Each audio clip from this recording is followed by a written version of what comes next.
Ukážem vám teraz, ako sme riešili v hoteli Damian interiér dvere až po strop. Sme pri stupních. Tieto dvere vlastne sú obmedzené svojou výškou, majú 2,20 m, ale obložky sú až po strop. Takisto integrovaný vlastne nábytok. Tu si poďme predstaviť tri typy dverí, ktoré sú po strop a čo vytvárajú a aký efekt. Prvé sú posuvné dvere. Tieto dvere vlastne majú integrovanú kolejnicu a keď vytvoria, tak je to úplne vzdušný priestor. Ďalšie dvere sú reverzné a bezvalcové dvere.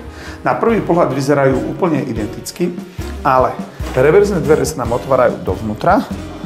Tým, že sú až po strop, tak vlastne vytvoria úplne taký vzdušný priestor.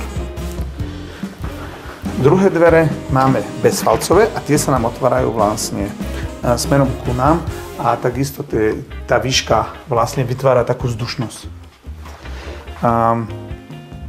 Takéto dvere dokážeme vyrábať vlastne do každého objektu, či je to rodinný dom, alebo je to hotel, apartmán, alebo dokonca to môžu byť nejaké spoločenské priestory, objekty. Je to vlastne ako keby novinka. U nás vo firme je to štandard, že sa špecializujeme na tieto vysoké dvere a vlastne na hlavne tieto výšky, aby sme tomu interiéru dávali viac než len dvere.